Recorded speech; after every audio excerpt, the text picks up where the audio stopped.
Welcome back to the Here We Go podcast. I have a familiar face with me today. Guest Brian Lowry. How are we doing, Lowry? All right, and you? Doing pretty good, man. Doing pretty good. So it's official. Aaron Rodgers was in Pittsburgh today. There is a contract signed. I got some brief details on this contract from what's being reported from Adam Schefter. It is a 1 year, $13.7 million contract, which includes $10 million guaranteed and can reach a maximum value of $19.5 million. Allegedly, it includes $5.85 million worth of playtime and team performance incentives. What's your thoughts about the contract? Well, reasonable considering, but I feel like it's pretty much there was only one team bidding on him. So feel like it's pretty much exactly what we would kind of think it would have been around. Yeah. About that $13 million range for him seems about right. Didn't break the bank until he shows up on Pat McAfee and tells us that's his guarantee contract. Every appearance he makes another million in the bank. So I think. He said he was going to play for $10 million, and technically he didn't lie. I mean, $10 million in guaranteed. Like, he's got incentives on top of that, which we're not really an incentive lace team. That's not really how we do business a lot of times. So the fact that the remaining part of this contract is based on some types of incentives, and it sounds like $3.5 million in roster bonuses, I'm guessing. I don't think it's a bad contract for a guy who's a bridge quarterback. yeah. So I don't know. It really depends on his attitude. If he comes in and is willing to kind of show the other quarterbacks, kind of like, okay, cool, this is what you can do, that's fine. Then I'm good with it. If he comes in and kind of is like, this is my show, I'm running it, kind of do what he did with the Jets, run off a coach to get his guy promoted, then it wasn't worth the money. What was your reaction when you first heard the news that he agreed to come here completely? Like, take the contract out of it, just the player being added to the team, knowing what we had at quarterback. If this was Rodgers from 7, 8 years ago, I'd be ecstatic. Watching everything that happened in Green Bay, how it tailed off, not performance wise, but off the field wise, and to see how it kind of rolled over to the Jets, I'm not as thrilled as a lot of people. I get it that on the field he might still be one of the top quarterbacks, but behind the Jets offensive line, and even though they had, in my opinion, some better weapons than Pittsburgh had, he didn't elevate the team. They still were subpar. So I'm just not as excited as everybody else about it. I think he's Aaron Rodgers. He threw one wide receiver under the bus last year that ended up getting traded to Pittsburgh. He got a coach fired to get his guy promoted. He forced a trade from the Raiders, and none of that worked out. Do you attribute any of that to the fact that the Jets are just kind of a garbage franchise, and they're in this consistent, just spinning wheel of absolute ridiculous nonsense? Like, I mean, they're constantly firing coaches, they're constantly rolling through coordinators, they're constantly rolling through players. They have no consistency over there. Would you attribute any of that to the organization itself? I do, because they let him do it. I think if this was Pittsburgh, and I hope this still holds true, they would not have been like, okay, we're going to fire the coach just to promote your guy because we think that that's the issue. Yeah. Like they record wise, I felt did better under Salah without Rodgers when he blew up the Achilles the year before. I felt they were a more competitive team than they were last year, even though Rodgers flashed brilliance at points. But in order for him to flash the brilliance, he had to have Devontae Adams come in, traded his guy, fired his coach, so, and the Jets allowed that to happen because that's the franchise that the Jets are, is that they make rash decisions and burn it down. But that's kind of what the offseason's been the last 2 years in Pittsburgh. They turned over the quarterback room, fired an OC, turned over the quarterback room again, and are we that far down the road from the Jets? I hope we are. But if we don't kind of solidify things soon, that might be the direction we're heading. Yeah, I think there's one thing about that that's an absolute no brainer. There's no argument to be made. Is Mike Tomlin ain't going nowhere. So like I don't think that the relationship between Tomlin and Aaron Rodgers is going to be an issue. I mean, they've had this kind of like on field chemistry between the two of them with the winks and the nods and like all of these things going on. And Aaron has talked for a few years now about how he really respects Mike Tomlin. I think Mike Tomlin obviously has a deep respect for Aaron Rodgers. I don't think that's going to be an issue here, and I don't think Aaron could run Tomlin out of town even if he wanted to. Tomlin's the most secure coach probably in any professional sports history. I don't know anybody else has had more power outside of possibly Bill Belichick than Mike Tomlin. The dude from the Spurs, Popovich. That's a good one too. He's definitely a good one to throw in there. If it wasn't for the Bulls, I would have also said Phil Jackson. But they ran Phil out of town though, so yeah. Well, actually, I think Michael Jordan ran him out of town, but that's a whole different conspiracy theory of mine. But LA didn't run him out of town. But yeah, Tomlin is entrenched. But I'm curious to know after week 5 if Tomlin all of a sudden is hamstringing him, being like, no, we're not risking the turnovers. I don't want you throwing over the middle. If that, lovey-dovey timeout right before he snaps the ball with too many men on the field, all those winks and nudges are still going to be, kumbaya sunshine, or if Rodgers is going to throw a tantrum on Pat McAfee and say, hey, I'm not the one that's doing this. This is Tomlin's offense that I'm running. Then what? But we'll see. We'll see if they can manage to find an offense that works together. Well, let's talk about that for a second because that's kind of an interesting thing. And I was on the Steelers Sanctuary podcast with those guys the other day, and we were talking about this actually. Do you think that he and Mike Tomlin may have a butting of the heads? Do you think he and Arthur Smith may butt heads? Do you think this is going to be kind of like a kumbaya, everything's symbiotic and great chemistry between the three of them? So I'll go back to a couple of years ago. I think it was KP was at quarterback. It was the Raider game, I think, or the game after. But Calvin Austin had a game where he broke free over the middle, threw a deep ball. KP threw the deep ball, caught it, touchdown. Next week they tried it again, and it was a pick. And then they never went back to it for like the rest of that season. And it was like, okay, so in my opinion, at that point, Tom was like, don't do that. Don't risk that shot again. So I think at the beginning of the season, if those balls that go over the middle aren't turnovers, it's copacetic all the way. But if those start turning into turnovers, then I think they're going to start butting heads. And Rodgers hasn't thrown 20 picks a season. I think Tomlin can run or be okay with Rodgers throwing 10 picks because Tomlin believes in his defense. Mm-hmm. But if he throws 5 picks in 5 weeks, that's when I see the relationship going off the rails. Because Tomlin doesn't want those turnovers. Tomlin will do everything in his power to control that aspect of the game. Well, 13 interceptions is the most Aaron has ever thrown. Yep. In his entire career, and it was his first year as a starter. Yep. So he's not a guy who typically turns the ball over. I think he has. I don't know if it's the lowest. I can't remember the statistic off the top of my head here, but it's either the lowest or one of the lowest interception rates in the history of the league. So he's a guy that I think that's also part of why Mike Tomlin loved him, was because he can be a gunslinger. He can fit the ball in tight windows, but he also does it in a way that doesn't put the ball at risk. And so like you could see why the two have a connection and why this came together, I think. And I'll go back to bringing this up. But if you look back at it, I know Green Bay fans argue this point to death. He didn't exactly have scrubs in Green Bay, despite what Packer fans think, right? He still had some really good wide receiver cores.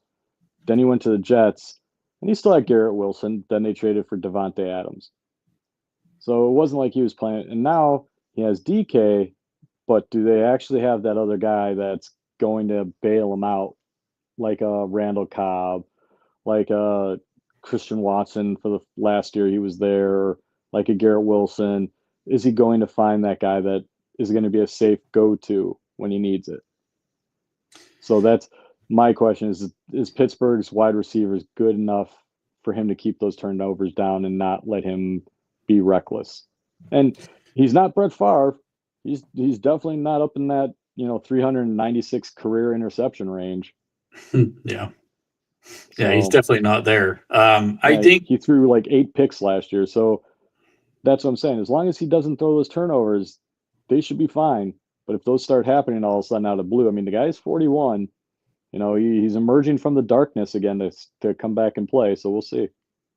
did you buy into the reporting about Arthur Smith not allowing Russell Wilson to do the audibles? Yep. So then was that be a guy that you feel like if anybody that they're really going to butt heads? Because I personally, I don't think it's going to be Tomlin. So I made the argument that I could actually see a higher chance of Arthur Smith and Aaron Rodgers butting heads than what I could see Mike Tomlin and Aaron Rodgers butting heads. I would love to see that. However, I think Arthur Smith reminds me honestly of the guy that he models his mustache after, right? Ted. Now I can't remember the last name for some reason. Why is it blanking? I don't know. Ted Lasso. I think he's going to be fine. Hey, if Rodgers comes out there and says, "I want a audible," Arthur Smith's going to be like, "Oh, sure," because I don't think he's going to rock that boat because of who Aaron Rodgers is. I think if it was Will Howard, I think he'd be like, "No, shut up. I know what I'm doing." Do that a little bit too. But I think because of Aaron Rodgers' status, if Aaron Rodgers sees something, I think Smith's going to be a little bit more inclined to allow him the leeway until Tomlin says, tell him to stop that. See, I don't think Tomlin's going to. I think we saw with Ben Roethlisberger that Mike Tomlin allowed him to have some leash and do what he wanted. I mean, Ben got away with a lot of things that Tomlin in recent memory hasn't allowed. I think that the status of Aaron Rodgers is going to probably let Mike Tomlin feel like he can let this guy kind of go a little bit, just like he did with Ben. And I think he'll let him kind of run some of the offense. I'll say this for Arthur Smith too, and I don't think either are going to be a problem, especially right away. Yep. But if there's a guy that I would say probably would, I still think it's Arthur Smith. But Arthur Smith, he's admitted he had to change the offense both for Justin Fields and Russell Wilson, which if you want to give him credit for anything, that shows that he's got some flexibility as a coach to understand that you have to change your offense according to the guys that you have around you. And I'm wondering if he's going to do the same here with Aaron Rodgers. They sit down and get together and say like, hey, listen, what are the plays that you like to run? Here's how I could incorporate that into my offense. Like, let's figure this thing out and come up together. Because that conversation had to have happened a little bit when Aaron was there in the building for 6-8 hours, whatever it was, when he visited, right? Yeah, basically, he changed where he lined up Cordero Patterson for the quarterbacks. That's all. You should have seen that one coming. No, I know he says that he changed the offense for the two. In my opinion, the way it changed was he allowed Justin Fields to improvise and run more, and Wilson he allowed to throw more. When I watched it, it still was kind of the similar avenue of, okay, we're going to hit the outside versus the middle. I think Wilson took a couple shots to the middle more, and then they disappeared, which once again goes to and I think it started with Trubisky. The year after Ben retired, I felt like there was this huge push to just completely lock down the quarterbacks from really changing play structure. And you brought up the Ben and Tomlin. I wonder how much of it was, okay, Ben was there before Tomlin got there. He had the Super Bowl ring before Tomlin got there. They had the offensive staff that was already there. So I think Tomlin's like, all right, well, I'm going to come in, kind of let offensive do their stuff. I'm going to just kind of filter on the defense a little bit because that's where I am. And Tomlin kind of got brought along a little bit to be a head coach through there, like he grew up and he allowed Ben. But then as soon as Ben left, it was kind of his, okay, now it's controlling my team. It's completely head down. Everybody on this team is my team. And Yeah. I think it was his first real, like, now I got to put my faith in a quarterback that I've never had before. So, like, I think you watch what he did with Mason and Duck that year. I didn't think he hamstrung them that year. But then all of a sudden, brings in Mitch, Kenny, Mason, and all of a sudden we're like, okay, now we're still throwing down. So I think he changed his ways after, like, later after Randy Fichtner took over. All of a sudden it was like, nope, now we're just outside the numbers. Yeah. So, Vegas brought up a point about Roman Wilson being somebody he thinks is a potential to be a go-to guy, as a great route runner. What do you think about that being a possibility? oh, it's a possibility. So is Calvin Austin. But both of them have to be on the field in order to prove it. Yeah. I love to see either one of them do it, but right now you got DK and the same philosophy I've always had. They're going to defenses are going to stop the run first and then stop DK. And until somebody else emerges, that's how the defenses are going to line up. Unlike when Mason, KP, and Mitch were there, they're going to respect Aaron Rodgers enough where they're not going to always put 10 guys in the box. So we'll see them have a little bit more running room because of it. But, right, you can't help when you're in the club when you're in the tub. Can't make the team either like that. So, Yeah. and so Austin struggled with staying healthy his first 2 years. I think he was healthy all last season, I think. And he had some productive year last year. Wilson apparently, was healthy at points and then apparently couldn't learn the playbook. All of a sudden that was mentioned at the end of the season. So we'll see what happens. Yeah, I don't know if I believe that. I'll be honest. I Right? think that was probably an excuse to keep him as kind of like a redshirt year. Yep. I don't know. I talked to Alan Saunders about that. I asked him if there's any validity to that, and he kind of blew it off like it was nothing. So I don't think I buy into that one too much. I will say this, and I think I posted it and you commented on it. There's no way Washington will trade him, but if you can get Terry McLaurin and you got 1 year with Rodgers, you put McLaurin with DK Metcalf. There's your 1 and 2, and then you could sign him for a long-term contract. There you go. Now you draft a quarterback next year, and you're good on offense.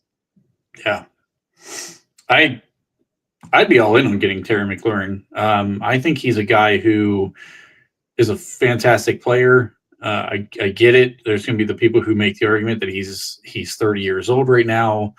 You'd have to give him a new contract, presumably probably 3 years. That's typically what most of these wide receiver contracts turn out to be. Even the DK contract is structured at 5 years, but it's really a 3-year contract. Yep. What would you give for Terry McLaurin right now? And the second piece of this, why would Washington trade him? You have a rookie quarterback on a rookie deal, and you don't have a ton of weapons.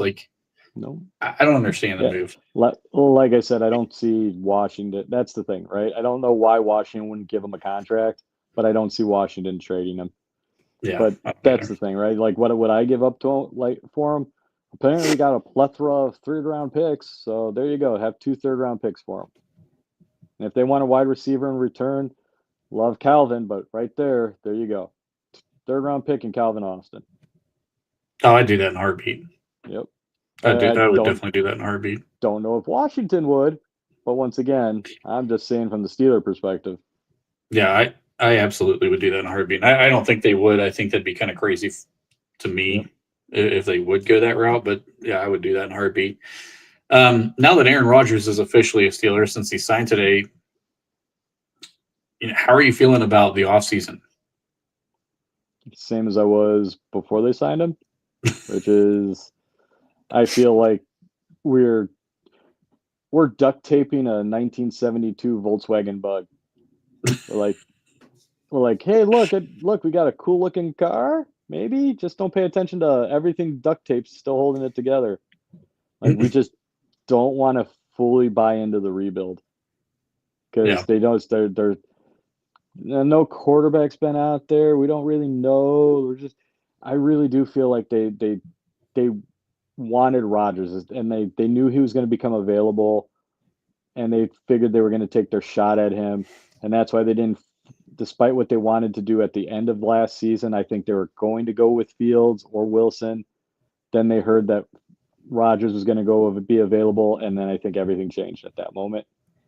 I think you got one solid stud wide receiver, and Arthur Smith's offense supposedly doesn't need another wide receiver. So, hey, apparently DK is going to be healthy all year because George Pickens wasn't last year. So we're just going to roll with that again. So, Yeah. hey, now we lost our only free agent really besides we lost the tight end. So now we're going to try for trade our picks that we got for Jonnu Smith because he had one great year in Miami. But once again, Arthur Smith guy, right? He So we're gonna is. try to, and then hey, we're gonna call Atlanta and try to trade for their stud of a tight end that hasn't been a stud in Kyle Pitts because guess what? He's an Arthur Smith guy, which is cool because we might get rid of Cordero Patterson before 2029. So no, and we're counting on a rookie running back that everybody thinks is going to be the bell cow. Hopefully that turns out to be true. I Otherwise, do. everybody thinks that Jalen Warren's a stud. So we'll see because he hasn't had a full healthy season since he's been in the league. So, and we're playing two tackles at two spots and rolling the dice on that. So there's a lot of questions on offense that fans tend to be like, "Hey, we're great." One day they're like, "We're all in a panic." The next day we're Super Bowl bound. I'm still in the. We have so many questions that people just don't want to actually look at to realize if we win 10 games, it's a great year. If we only win 5, it's not out of the realm of possibility either. Yeah. Well, let me kind of go because I wanted to dig into this because I touched on some of this stuff last night when I was on by myself, but let's start with the quarterback position. If you look at Aaron Rodgers versus either Justin Fields or Russell Wilson, how do you feel about where we stand right now? Or even if you want to look at it as the totality of the, because we went through a complete changeover 2 years in a row. Even if you want to look at the totality of the quarterback room, like how do you evaluate where we are today versus where we were last year? Oddly enough, I think we're in about the same spot. We lose athleticism from the Justin Fields side of things. So Mm-hmm. I think we've totally lost the threat of a running quarterback, but I also felt like we lost that when we switched over to Wilson. Yeah, Although I think we still lose a little bit from Wilson to Rodgers. sure. I think Wilson's arm isn't as strong as it once was. So I think Aaron Rodgers has that, but Aaron Rodgers' arm isn't as strong as Fields. However, it's more accurate than Wilson and Fields. So the reason why I say it's about the same is because if you look at it, Aaron played 17 games, had roughly 3,900 yards, and I think it was 38 TDs, something like that.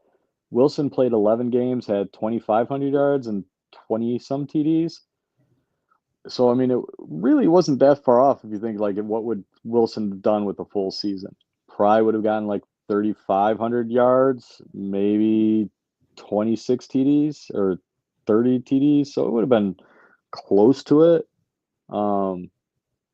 Once again, you're losing your, you know, young up and coming supposed stud in George Pickens, but you got DK in the house. So that kind of is a neutral play, right? But you Yeah, still didn't do anything else to fill out any of the other wide receivers except you're preying on what is it, a 52-year-old Robert Woods? I know I'm exaggerating there. And you're hoping that Allison takes his game to the next level. You're hoping Roman Wilson, but that was the same thing we were hoping for last year.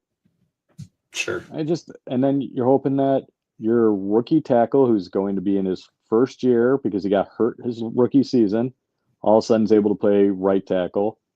The left tackle you drafted 2 years ago, all of a sudden is going to go back to playing left tackle and be a stud. I feel like the offense is in the same spot. I think personally, I think Aaron Rodgers is a massive upgrade over Russell Wilson or Justin Fields. After the Devontae Adams trade, and you can make the argument that the weapons were better because of the Devontae Adams trade, but after the trade, whether it was due to the trade, whether it was because the Achilles, he was working his way back for the first half of the season, he turned into a whole different quarterback. I mean, he was kind of top 8 in most of the major statistical categories from the midpoint of the season on. I think Aaron Rodgers right now is still a top half of the league quarterback, 15, 16, somewhere in that range. I don't think that's that controversial to say. The arm is still very lively. I mean, he still has fantastic arm talent. And I think the biggest difference for me, especially within the Arthur Smith scheme, is that Aaron gets the ball out quick. I think I don't remember who said it. I wish I could remember so I could credit them for what they said, but he got the ball out like 2.64 seconds last year. It was a massive issue for Russell Wilson, especially in that losing streak. He held the ball forever. And I think that was the big part. And sure, I know people were like projecting out Russell Wilson's stats over the course of a year, but we saw like a lot of his stats kind of came against the garbage teams and Washington. Once we got to the teeth of the schedule, he wasn't putting the yardage up. He wasn't putting the touchdowns up anymore. So who knows? Would he have done the same thing against a Chargers, team that had a really good defense where Justin kind of ran the ball a good bit and made some plays with his legs that Russell probably wasn't going to make? The Colts game, it was kind of similar things. Like, I don't know. It's hard to project things out, but I think the statistics speak to that Aaron Rodgers was a better quarterback. Now, Mason Rudolph isn't as good of a backup probably as Justin Fields, but hopefully we don't ever have to see the backup to where it matters. So I mean, just looking at the starting quarterback position, I think we have a clear upgrade with Aaron Rodgers personally. And another year removed from that Achilles injury, who knows? Maybe he bounces back even further than what we saw toward the end of last year. But I thought he was playing at a high level on a really bad team. I think that he played Miami twice, destroyed them in both those games. He sucked against Buffalo, and he wasn't that great against the Patriots. Yeah. So I think, you can make the same argument you can make against Wilson, which is that a lot of his good games were against worse opponents. And sure, you can also make the statement, Jets had a great defense, so did Pittsburgh, and yet they somehow didn't make the playoffs despite having better offensive weapons, despite having better quarterback play. So if that was the case, why weren't they in contention for a playoff spot? Why did the Steelers, who apparently had worse quarterback plays, worse offensive weapons, not make it?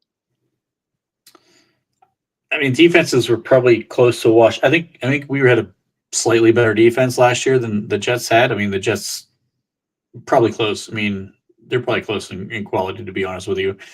But toward the end of the season, I thought they went downhill. And I really did. So did our defense. Our defense went downhill, and then Pittsburgh had a worse schedule, like a tougher schedule, as we both acknowledge, sure, like the second half. So it's like I said, I get Aaron Rodgers is a more accurate quarterback, and his arm strength is about the same as both the other guys. I am not as this part. I agree with. I agree with this totally. Well, we didn't. I'll say this: we had a better running game. We did not have a better offensive line because our offensive line wasn't great, in my opinion. There's so many people that bashed everybody on our offensive line. Not Zach Frazier. He's about the only guy who avoided it. I was about to say, except for our center. Yes. But you tell me, if both offensive lines were even, would you take Breece Hall or would you have taken Najee Harris? Both offensive lines were the same, and the same coordinator, quarterback, and offensive line. In our scheme, I would have taken Breece Hall. In the Jets scheme, I probably would have taken Najee Harris.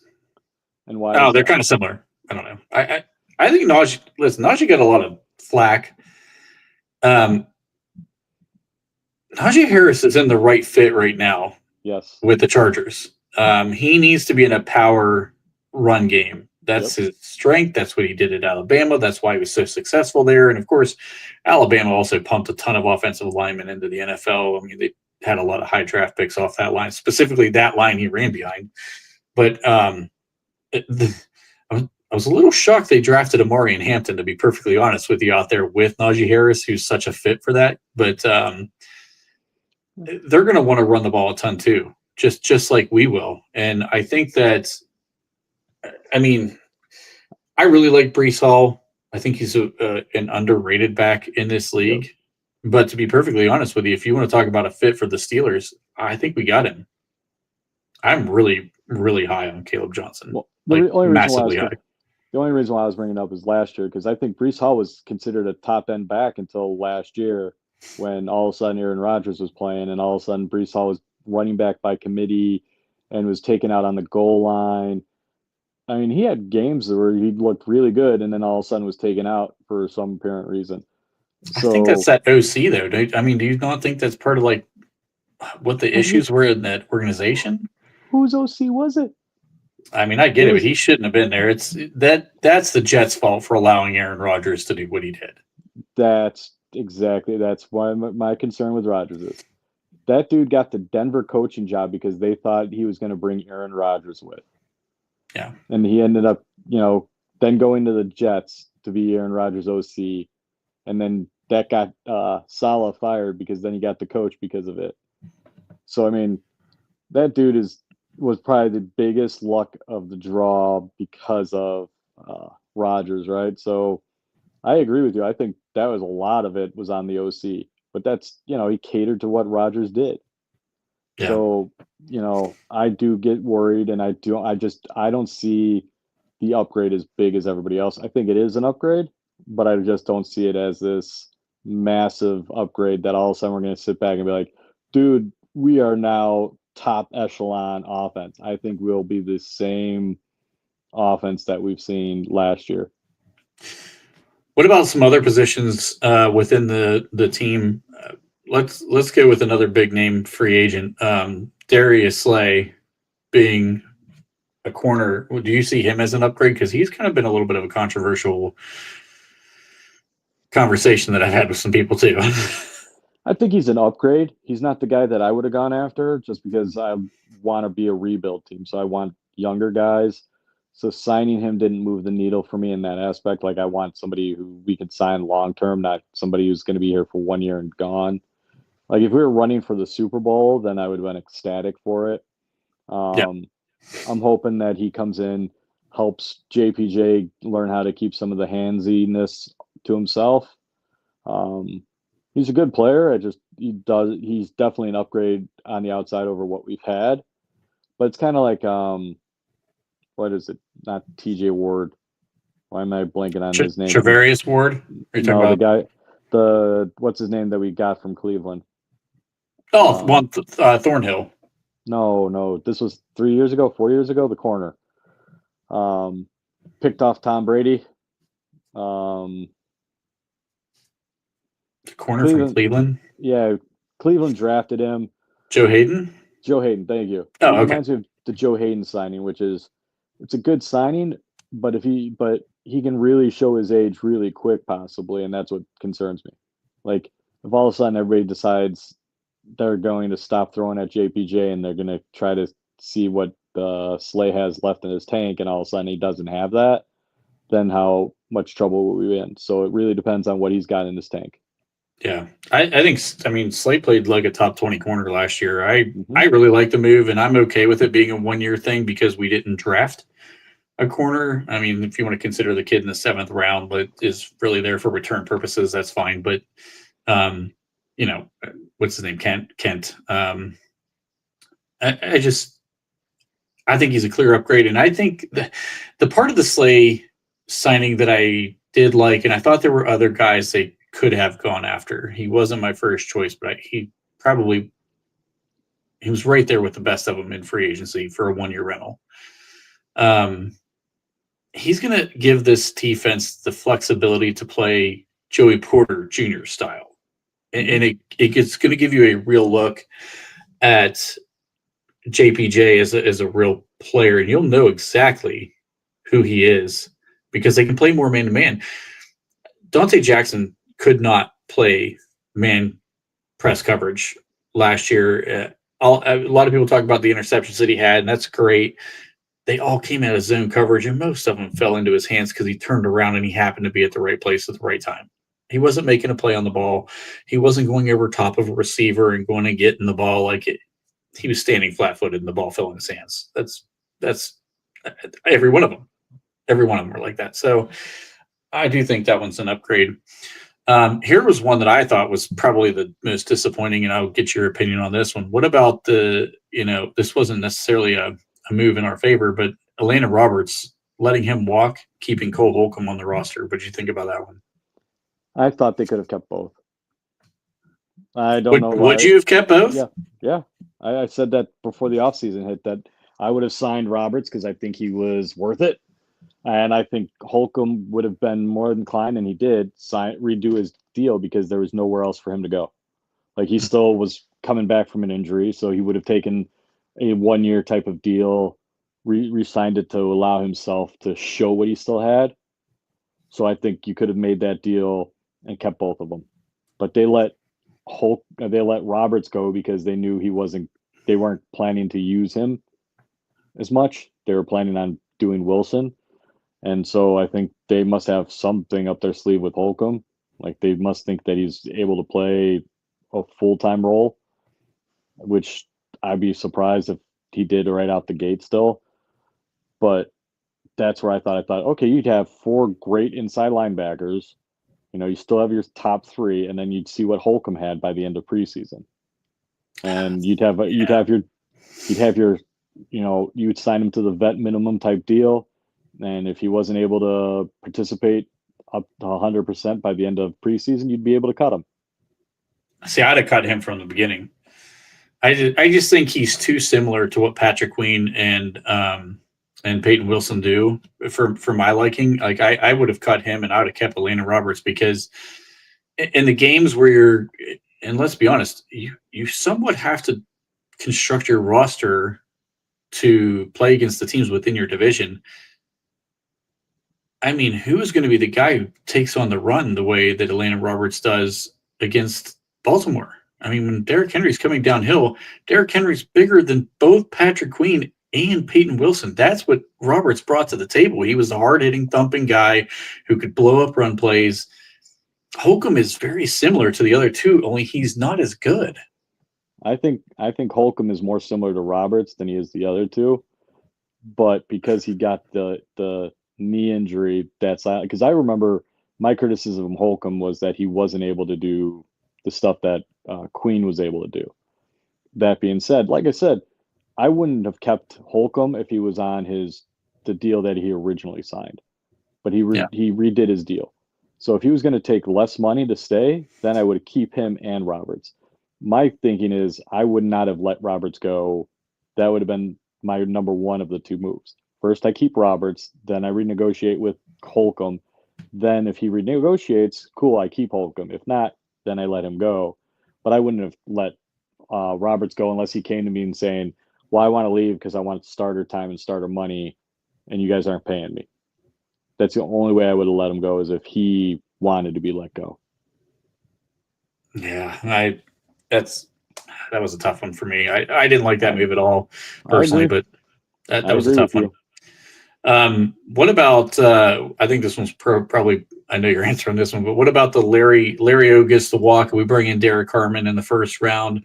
What do you think about those two? I like the draft pick.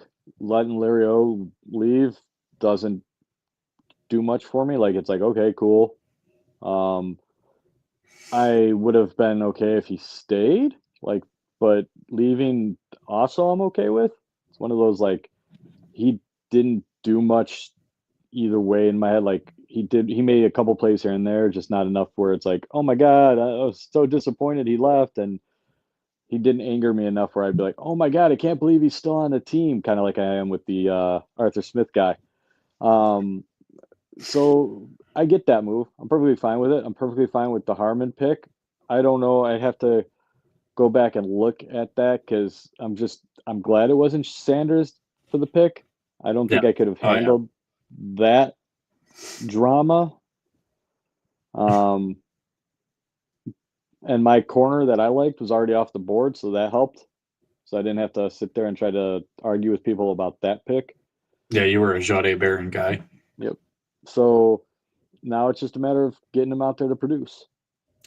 See, I was way on the other end of the spectrum with Lario. I could not stand that dude. I thought, especially in the run game, he got blown off the goddamn ball so much.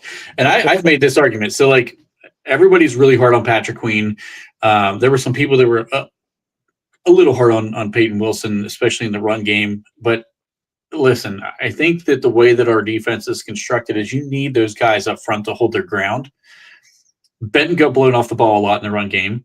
Lario got blown off the ball damn near every freaking play. And when you've got two guys laying in the laps of your middle linebackers, I don't know how you want those guys to run in space and make plays and make tackles. They're not eating double teams. They're not helping these guys out. They're not creating lanes for the linebackers to run to. And I just think that was a major issue. And Lario was as bad as anybody at doing that. And he drove me crazy because he would, like, start a game by just knifing through and blowing a running back up 3 yards in the backfield and then disappear the entire rest of the game. That was it. He was done. He could have went to the showers after that first play and just you'd have been better off, honestly. Like, he drove me absolutely crazy. And then I thought Benton was actually the better pass rusher of the two, but they always had Lario on the freaking field on pass rush situations, which I never understood. He created zero pressure. He fell on the freaking ground, flopping around like a goddamn seal. Like, I could not stand Lario. I hated him. I didn't even want him as a backup. I'm fine. Loudermilk standing still and not moving in the middle of the field is a better freaking player than Lario at this point. Like, I can't stand that dude. See, I blame that one part on coaching because I never understood why Benton wasn't out there for pass rush. That I didn't understand. That I don't blame on Lario. That's just bad coaching, in my opinion. Right. So I get that. I do. Like I said, I was fine with the move. Like, him being gone doesn't break my heart. Like, when they cut Dean Lowry, it's going to break my heart because, you know, my last name and all. That's the only thing that's going to break my heart about that. Like, him blocking the field goal was like the biggest thing. It's like, my name's on TV and this Steelers got to announce it. Yay. So, Jesus. Yep, see? That's how petty I was. I got an actual Lowry jersey for the first time where I didn't have to pay for customizing. That's awesome.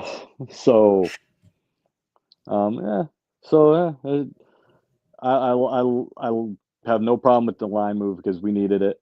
But this is what I was gonna say. Like, I remember it was 1 year or 2 years where the Bears shifted to a 3-4 defense when they had Urlacher, and everybody was so angry with Urlacher because he couldn't get off blocks. And this is why I still laugh when everybody's like, he's a Hall of Fame, the greatest linebacker ever. I'm like, yes. And when they switched to 3-4s, he continuously disappeared in games because he got eaten alive. They had to go back to 4-3. They signed like Ted Williams, and I can't remember the other guys, but they were like total of like 700 pounds between the two of them. And nobody was able to get to Brian Urlacher because of it. And he was able to eat up all the running backs ever because they took on like 4 linemen, just the two of them. So I'm like, that's why we drafted Yale Black. Yeah. That's exactly why we drafted that dude. Yeah. I'm like, that's why. I'm like, if you can keep your linebacker, I mean, how impressive does that make Casey Hampton, who was like one person who was doing that at like 6 feet, 390 or whatever he was? I'm like, dude, Urlacher needed 2 guys to help him out. Casey Hampton did it on his own and made Spurrier and Foot look amazing. Yeah. So yeah, give me the lineman. I was perfectly fine going lineman. So I just hope that he produces. I don't want them to play him out of position. I don't think he's going to. I think he's going to be the Stephon Tua type replacement, Lario replacement. I don't think he's going to the middle. It's still going to be Benton in the middle, which I didn't love, but that was part of why I was so high on Kenneth Grant. I thought Grant, you could put him inside and move Benton to the 3 tech, but is what it is. We got who we got, and I think Harmon's a really nice player. But everybody want him to be Cam Hayward, like pump the brakes. You're talking about a guy who's a fringe Hall of Famer, like when he retires. So we don't need him to be Cam Hayward. We need him to be a really good player who's better than Larry Ogunjobi, who can hold the point of attack and allow our linebackers to run to the ball and make plays. We need to start getting better at stopping the run. So, right. Let me ask you this, because this one's an interesting conversation piece, I think. So Troy Fautanu is going to move to right tackle. I think based on the very limited stuff we've seen from him, I think we can assume he's going to be better at right tackle than what we saw from Broderick Jones at right tackle. But the question is Broderick Jones going to be a better left tackle than what we got out of Dan Moore at left tackle? What are your thoughts on that so far? I think Steeler fans are so angry at any mistake the linemen make that they have a hard time forgiving them. They can make 422 blocks in a row, but once they miss one block, it's like they're the worst linemen ever in the history of the game. And I bring that up because Dan Moore, while not great, was probably not as bad as some people would have thought, because think about it, he wasn't a first-round pick, he wasn't a second-round pick, he was what, a fifth? No, he was a fourth round pick, I think. Fourth round? He was a third or a fourth round pick. Okay. So I think he was a third round pick, because I think Kevin Dotson was the one I'm thinking of that was a fourth round pick. Okay. I just remember when they drafted him and all of a sudden he was starting, it was like, all right, it's kind of a miracle that this guy's playing, because I didn't expect anything for him to start right off the gate, and he had to. And then all of a sudden he was the tackle, and it was like, okay, let's see what he got. And he survived, I guess would be the best way to say it.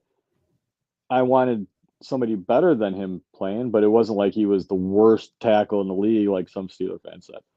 So now they trade up, move over Christian Gonzalez, who was one of my guys, and select Broderick Jones and do what Steelers have done the last 6 years, move him to a whole new position.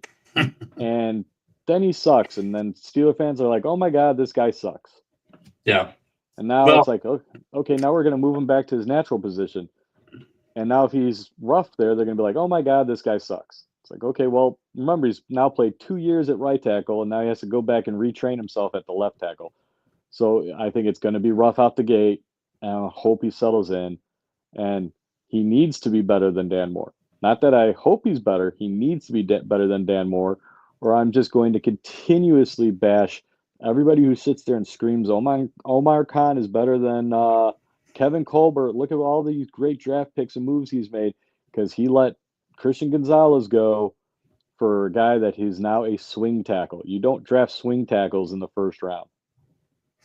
Yeah, I think so. I have been saying all along that I thought Broderick Jones was a 3-year project player. I thought it was going to take 3 years for this guy to really show his value. And I half wonder if moving him around stunted the growth. And so that's the part that I didn't like about it. And I argued, I mean, this guy, if he's a project type player who's raw, that has this great athletic ability and has all of the tools that you want for a franchise left tackle, why are you moving him out of position for a guy like Dan Moore that you were never going to keep? Like, they were never going to keep that guy. And I know some of the guys that played with Dan Moore really like that guy, but like, he was not the left tackle of the future for this team. He was a placeholder until they found one. And to favor him over a guy that you traded up for, to me, never made sense. Yep. That was the part that I really, really had a hard time understanding. And it was a tough pill for me to swallow as a fan, hoping that we find a guy that you can plug and play for 10 years at left tackle. And that's what I was hoping Broderick Jones can be. And he still could be. Like, don't get me wrong. He still could be that guy. We're going to find out really quick, because this is his year where you're really talking about make or break it. If he doesn't play well this year, you're right back into, we got to find a left tackle. And I'm sorry, but you also need a quarterback in the first round of this class. So, like, where are you going to find your left tackle? You're waiting until the last year of Broderick Jones' contract to find that guy, which means it's not just this year. You have him again next year. Well, don't forget, you might end up actually in a worse spot than that, because you might end up thinking, okay, maybe I need to flip my right tackle back to left tackle, take my left tackle and put him at right tackle. You might end up creating this whirlwind of suckage on your offensive line because you're trying to fix one hole by moving two pegs around and creating yourself a bigger hole, because that's what this offensive line has done, and that's why I have my issues with the coaching on the offensive line. Like you said, you draft him as a left tackle. He came. Dan Moore got hurt. They put Broderick Jones in, and he did great that time when he was at left tackle. Dan Moore got healthy. They took him out. Okafor made the comment, or I think it was Okafor, I can't remember, made the comment about how the offensive coordinator sucks. And they benched him and put him at right tackle, and that was where he stayed now for 2 years. It's like, he should have been left tackle. They should have just put somebody else in at right tackle and let him learn the left tackle. Instead, we're just going to move him around because he should be able to move around. Yeah. Sometimes position versatility is not a good thing for rookies. Yeah, that's been a frustrating situation for sure. So let me talk about this. With some of the little bit of time we got left here, TJ Watt obviously is looking for a new contract. That's going to be probably the discussion from here until it actually happens. Where do you stand on his contract situation? Do you think that they should pay him? Do you think that he should get a contract? Or do you think they should trade him, let him walk? Like, where are you at with this one? All right, so I'm going to explain two different things here, right? There's two different houses in here. First, if the Steelers had their way, what should they do? They should trade him, get more picks. They're not going to the Super Bowl, make the move.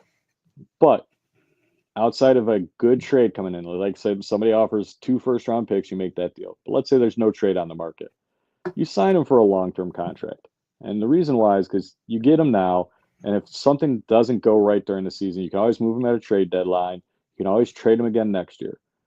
I think that if you try to keep him on a 1-year deal, force him to play this year, or franchise tag him next year, you are going to look at a Le'Veon Bell situation. Yes, I know they're not prevalent in the NFL, but they weren't prevalent in the NFL when Le'Veon did it, and he still did it. And that's why the Steelers haven't tagged anybody like that since.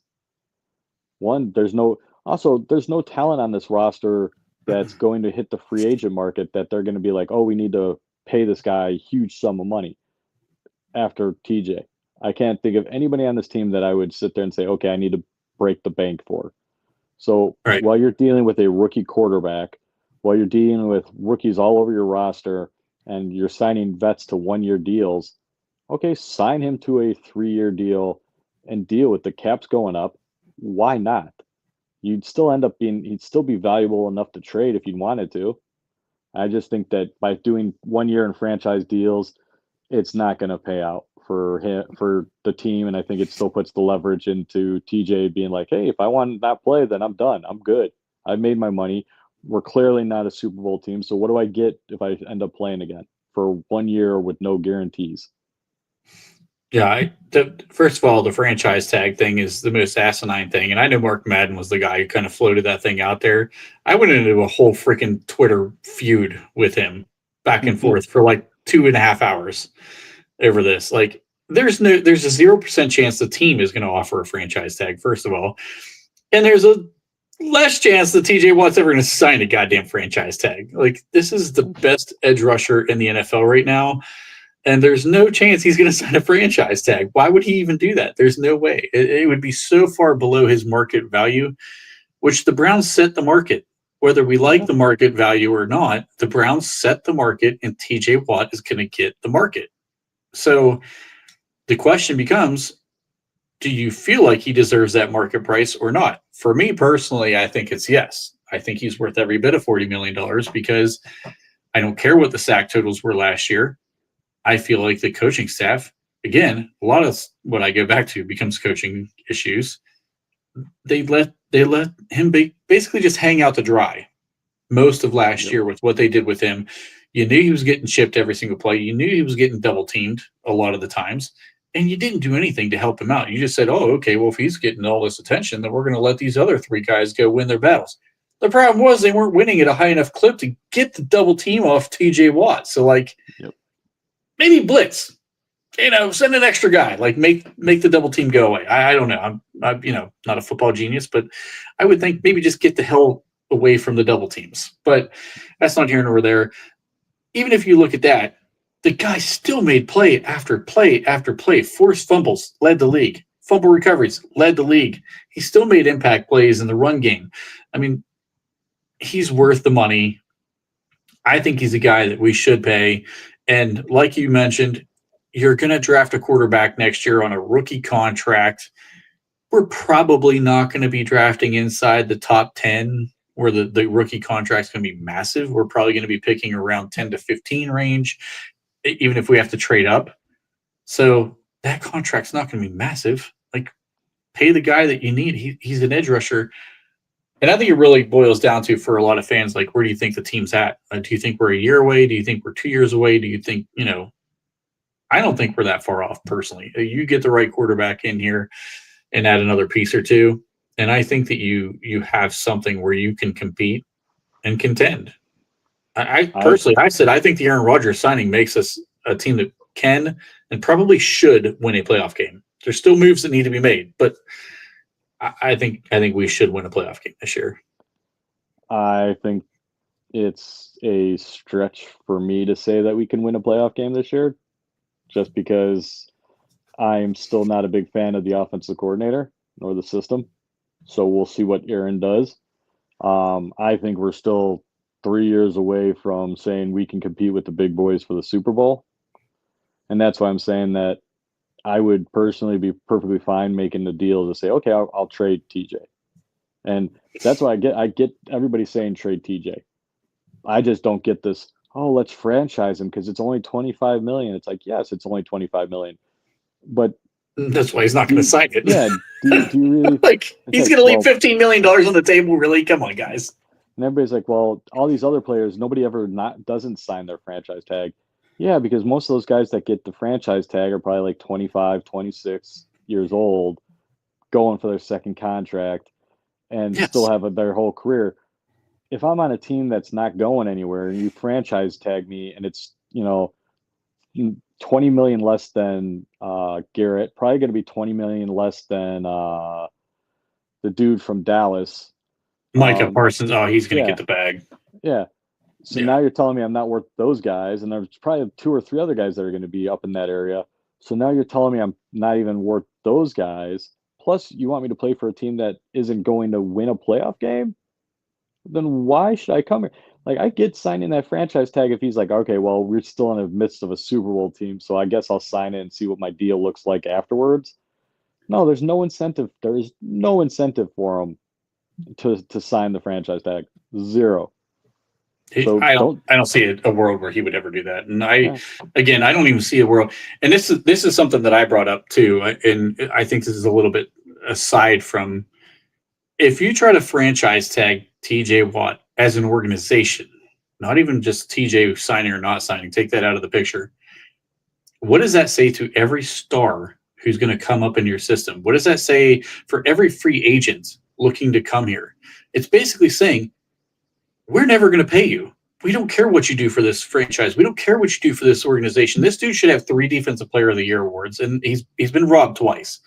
Yep. But he has been the best edge rusher in the NFL for a long time. If you're not going to pay that guy, there is not a player on this planet who's going to look at this organization and say, oh, yeah, I really want to go there.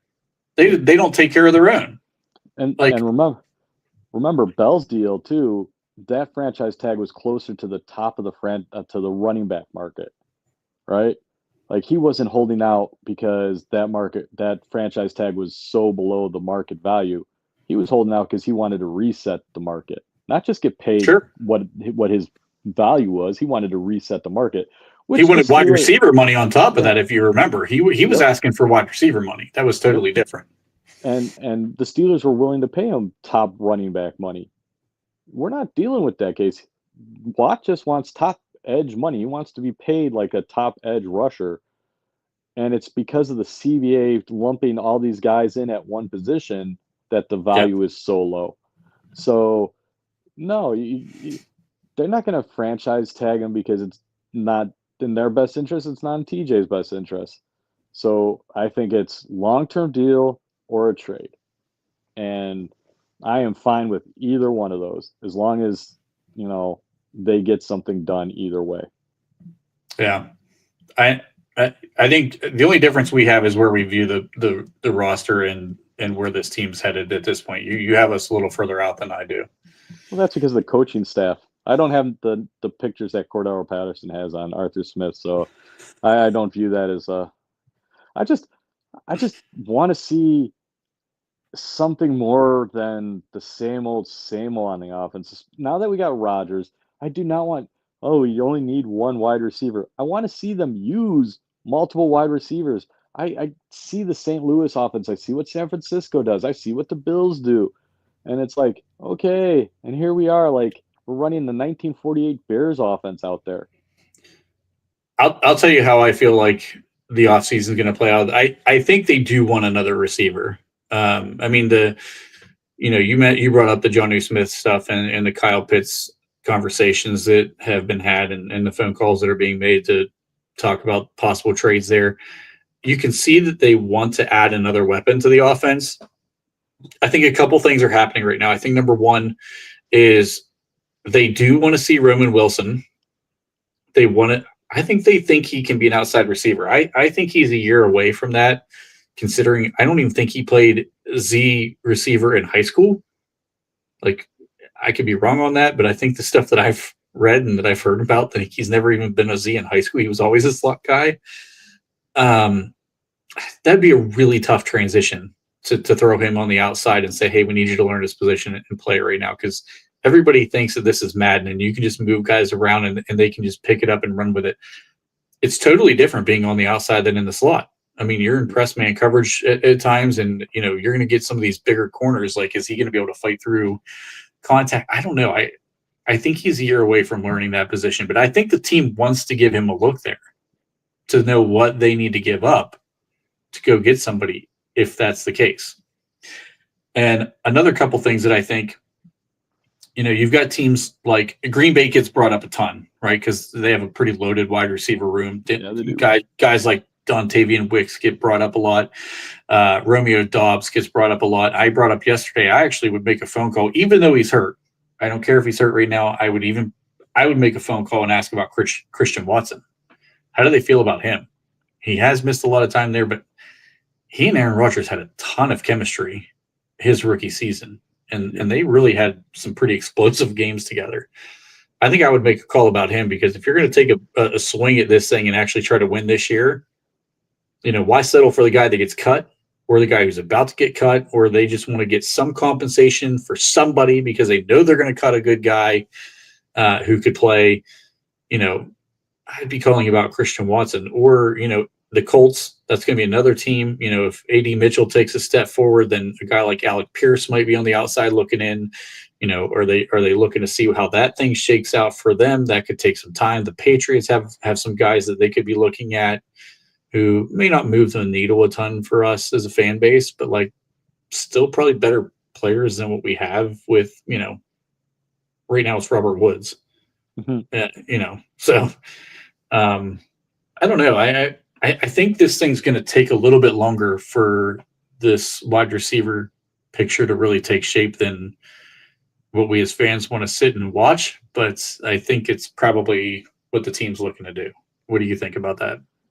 I think you're absolutely right. I don't think it's going to happen anytime soon. I think we're in the same scenario we were last year, except last year we were talking about the Texans and who they're going to release. And then they released guys that we were like, oh, sweet, Noah Brown's available. And they let him go straight to Washington and watched him kick ass in Washington. It's like, man, he could have been on our team. Nobody even made a phone call. Yeah, nobody made a phone call to him. And then there was a guy, I think it was in Detroit or something like that. It's like, man, we could have had him too. And it's like Reynolds. So yeah. I worry about, I worry about all that. And it's like, and I put it out there, like Tomlin likes his guy. Like if he scouted him in college, then maybe we'll go after him. If he liked him if you hear him talk about in press conferences, maybe we go after him. Otherwise, it's like we don't. Like, never heard him ever talk about Noah Brown, so he never goes after him. Reynolds doesn't go after him. It's like, Okay, so like you saw, like you pointed out last year with and all the years when he faces Rodgers and he calls the timeout before Rodgers gets the snap off on the too many men on the field to point and look at each other with those little gestures. So you can Hmm. see like, oh, okay, Patrick Queen and all those comments over the years. Okay, same thing with like the Minka. It's like, all right, so will they go after a wide receiver he's never been linked to? That's I want to see him kind of open up that area of time where it's like, okay, I don't have to go after somebody I didn't scout. I can go after somebody that we've never had on our radar before. You know, that would be nice. Like you said, like Alec Pierce. What Hmm. about him? What about Christian Watson? Although I worry about his injury history, and I do too. we already got Wilson and Austin. So I would love Green Bay is not going to get rid of Dobbs, but there's a perfect one. I would love to go after that. I think kind of like I said like last year. I think it was a Belichick or something like that. I'm like, will Green Bay actually afford that? Because maybe they'd be like, no, I'm not going to send that guy to go play with my old quarterback. Screw him. I think, it was what's his name? DJ Moore in Chicago. I said that about like, no way is the Bears going to be like, oh, sure, I'm going to send him to play with Fields. Yeah. No, screw that. There's another guy. I don't know why people in Chicago was thinking that DJ Moore was going to be moved. I would love that. There's a guy I would love to see play with Aaron Rodgers for a year, but that ain't going to Oh happen yeah. either. I'd take DJ Moore in a heartbeat. Me too. Even though I think he's they're still another going to guy make getting up call. there. They'll still make calls, and if they could pull in a Terry McLaurin, I think they'll make a deal soon. But if it's not a bigger name guy that really is a needle mover, I think this thing's going to drag out until we get closer to the cut downs. I will change my tune about everything if they ended up getting McLaurin. I would all of a sudden be all in on the whole they can win a playoff game, and I'd be singing Arthur Smith's praises up until week one. I might actually convince myself to cut Patterson before week one. Jesus. Patterson is Hey, like RB5 on this depth chart right now. He's not I making the team. I know, but I keep telling you, I've heard it constantly since last year. Like the moment the season ended, he'll be cut before free agency. He'll be cut the day after He'll be cut before the draft. He'll be cut after the draft. He'll be cut before OTAs. I am Dude is shocked he's on still the there. team still. I don't Yeah, understand it. everybody's shocked except for me, who I'm just gonna ride this out until it happens because I'm like Arthur Smith's guy. He's just Yeah. somehow, and it's like, don't sell me on that. He's there because the kick return. I could go out there and do the same thing, run He 20 was yards and then the worst kick fall down. returner in the NFL last year. Yeah, I can run 20 yards and fall down and get the same results for you guys. And I don't Yeah. even have. I'll take league minimum. I can save them what $2.5 million to do that. And I don't even get you. Oh, Just pay me a sandwich before the game. That's all I ask for. Jesus. All right, Lowry. I didn't have anything else for us today. Do you have anything else you want to cover before we let this thing wrap up? No, I already made my point. I'm good. You got your rant out about Yeah, I got my Cordero Patterson. player to be named later in. Oh, Jesus. All right. Well, for everybody who's still sitting here watching this shit show, we really appreciate you tuning in and checking us out. Like, share, subscribe, all that good stuff. Till next time, we'll see you later. Asta.